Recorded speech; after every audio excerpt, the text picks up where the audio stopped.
I'm Alan Glazier, and I'm the host of the show. Thank you for joining us on our 16th episode.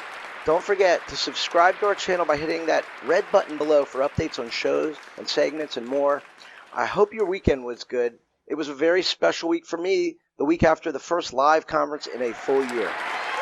Yes, I know, exciting. Seco was last week.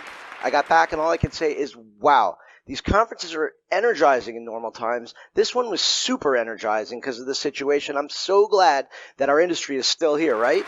Something inside me, some unconscious thought questioned if there ever would be still even be an industry after this whole thing. I know it's ridiculous, but I promise the house is safe. It was meaningful that the pandemic started with Seco being the last large live conference and brought in the world after. I hope your weekend was good like mine. This week in ODs on Facebook, there was a post about those patients who the second you walk in the exam lane, before you can even say hello, ask, has my vision changed? Because all optometrists are psychics. Didn't you know that?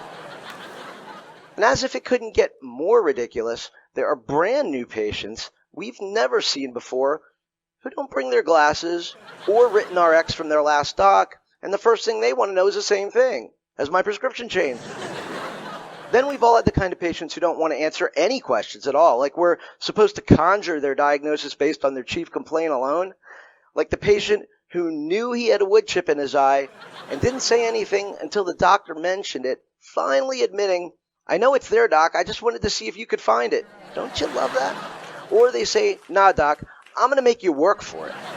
Or, I want to see how good you are. Another one of my favorites. Love those ones.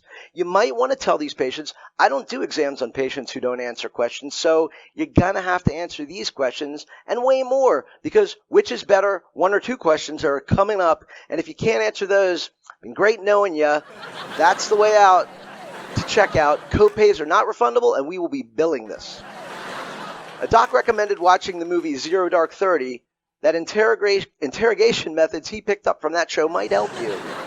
Or you can always respond, we'll get along great and we'll be done in record time because it just so happens that I don't answer any questions after the exam. Eye exams. They're so much harder when patients plead the fifth, right? A doc posted this visual field and asked if anyone recognized this puzzling field defect. The overwhelming majority figured it out right away. It's a poorly placed lens holder in a visual field machine. A few suggested great names for this frequent condition, like lens holder retinopathy, or tri-lens holderitis, and lens holder scotomata. One doc said, it's a boy. Another likened it to Rocky after he runs up the art museum steps.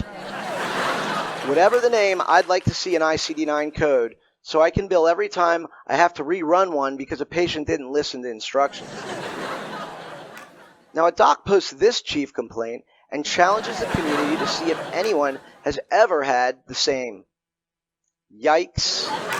One doc said, can't picture a lawsuit in this case. He doesn't have a leg to stand on.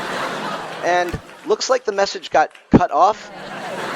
Personally, I'm stumped on how it's related to his eye. Get it? Stumped? Is that wrong? Well, I'll go out on a limb and bet that is this related to his leg. Whoever did the amputation will have to foot the bill. Also, need to explain to the tech that the time it takes to repeat these fields costs to practice an arm and a leg, as you can see. Sometimes you got to put your foot down.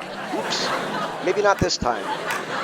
There's a joke about IHOP pancakes in here somewhere. I just couldn't come up with it.